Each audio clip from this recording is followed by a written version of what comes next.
Hello, Evan and Felicia. This is Pete. I am preparing this brief video analysis of 429 Wolcott for you guys, sort of a cross between market status update for you guys and some ingredients I would use preparing a competitive market analysis for a client preparing their home for market.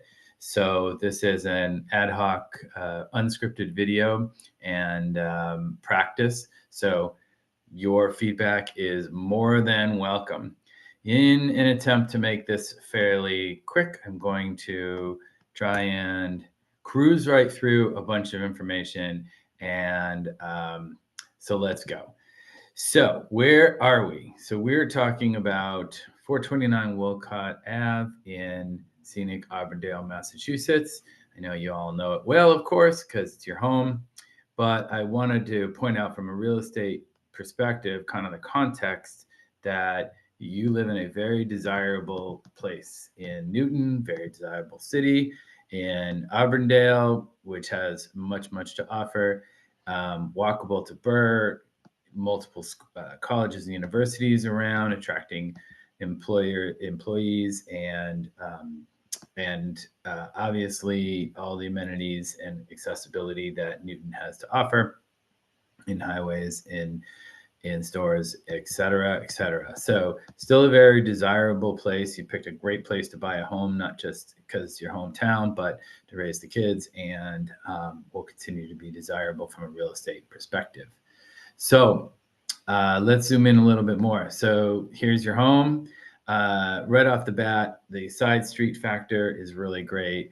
There's 428 Wolcott that I sold, as you guys know. David is doing well. I'm still in touch with his son Philip a little bit. And your home is, lovely, updated. The 2-car garage and the smart matching hip roofs is like really a hidden gem, because as you drive by in Wolcott, it's not just, you just don't see it that way. In fact, if you look at what the Google Maps drive-by of your home is, basically a telephone pole. So let's dive in a little bit more. So let's go into public record, and let's look at what's been happening in Wolcott.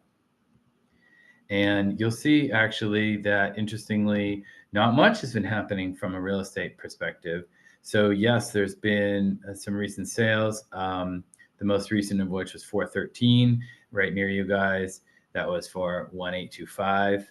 But the previous one was the one I did at 428. So back in, oops, sorry, hold on, wrong sort. There we go.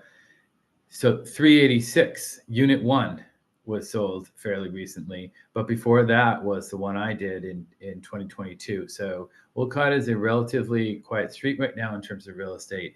And I think there is more to come in the future. So let's look for you guys. And by the way, when I was looking at public records before, I accidentally put a CK in your name and found your brother's home up on Otis. So I don't know if that's an intentional or mistake listing spelling, but that's the way it's listed. So here's you guys, and this is a public record access that I have through our MLS. And despite its year 2000 kind of look, I do get good information here. So your home is shown as a 4.5 bath, 6-bedroom, built in 1910, and it's listed as still steam and oil. I'm not sure if that's the case or not, but that's the overall, and your purchase date of in 2005 for 960. Great job. Obviously, we have a huge amount of appreciation since then. And so let's zoom over to what else is going on with the home. So I know you did the renovation a while ago, about 11 years ago. So I went and checked public records, and I want to point out here that you have a lot of open permits. So we want to see green completes, but you have many that are listed as active. Now, Newton did switch their systems, and I have found that some of the old permits that were either closed or about to be closed didn't show up that way in the new system. So it's a great practice to get these all closed before you put the home on the market, simply because it removes question marks. It removes a leverage point for the buyers. So most notably, I drilled in here and I saw that this open building permit from the 13th, 2013. But I do see that you went as far as getting this affidavit showing, oh, this might pop in a different window, but basically showing that it's ready for a certificate of occupancy back in 2014. And so I would simply suggest giving City Hall a call, inspectional services, and say, hey, can you please administratively close these permits? And if not, which permits do you have to deal with in a more one-off manner? If they're all done through your initial kitchen and bedroom renovation, I suggest you go back to your general contractor and just say, please close these. All right, moving on real quick. So what's happening in Newton? So so basically Q4 to date, we see that citywide single family homes, the average sale price is basically 2.2 million, and homes have been going at asking. So at this time of year, not going so much over asking. Of course, there are plenty of exceptions, but that is the average. The days on market, 33. It's actually a little longer in sort of local pockets, and depending on where you are in the market, and for condos. But your home value is an interesting one to look at. So first of all, if you do go look at Zillow for it, oh, there's that nice telephone pole. There's the Zillow number, which is okay for a ballpark number. This is the range that they propose. But I want to point out just real quick that the comparable homes in which they're basing on, some are fine to use and some are not. For instance, 190 Mount Vernon, I've been in. That's new construction up on West Newton Hill. While lovely, it's not really a comp to you guys. But some of these others I think are sufficient. And what makes your home a little different is the 6-bedroom and 4.5 bath. That's a lot. And the 3,600 square feet is excellent as well. So when I looked at some of those comps and some others, I pulled together a whole, this is my tool for putting together a CMA basically. And I looked at numerous properties, some of which we would track in towards, these are some active ones. We would wait until they close to, consider them real comps, but they're also helpful to kind of see what's going on in the market. And Johnson Place is new construction, so not entirely comparable. That one is done really, really well, I might say. And 14 Waltham Street, also not entirely a comp in terms of a little more square feet, and it's also completely gut renovated, beautifully done. I've been in it a couple times. But nonetheless, I included it in here because you have the extra bedroom and it's relatively geographically close. So in terms of, let me just kind of jumping ahead to a pricing analysis, and if I was actually pricing for market, we'd be far more specific and a deeper analysis. But the average of the comps that I see come to about 2.3 million. And when you multiply by the dollars per square foot in these comparable properties, it comes out a little less.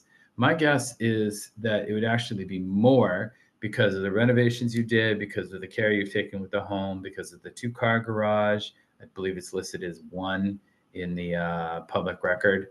Is that so? Let's see. Attached garage 1. Yeah. So I believe that you would actually be able to go above that number. So what would you be looking at just broadly for proceeds? So let's say that we were able to get 2.35 when we went to market. And by the way, when would we go to market? I would not recommend here on December 9th. I would say you wait to the beginning of the spring market, which will be starting to warm up in January, actually, even if the temperatures don't. And probably February would be a good time to go to market, February, March. And so catch that early spring market. The buyers are going to come out and they will outstrip demand for sure. So let's just say 2.35 ballpark. 418 mortgage payoff. Where did I get that from? I went to Chat GPT and the original mortgage and did some quick calculation. And that's just assuming a linear payoff. I bet you guys have done something there already, but even if you haven't and just doing the regular monthlies, with administrative fees, realtor commissions, etc., state tax, etc., you're still looking at net proceeds of in the ballpark of 1.7 million. So I'd say you've got yourself a pretty good investment right there. So this is a brief overview. There's much more to go. If I were to dive in to help someone price, particularly for the market, we do more comps, more details. We would deeper analysis, and also it would depend on your market strategy. What do you want out of the sale? What's your timeline? What are the priorities, etc. Anyway, that is the basic overview of some analysis I did for your home. I would welcome your feedback on this and would love to know what you guys think. And of course, if you think there's anyone else that I could help with this kind of analysis, or anyone is contemplating possibly selling someday, maybe, the house is getting too big, the house is getting too small, we're looking for a second home, all these little signs, I would love to help folks out. So thank you for your time. Thank you for watching this video analysis.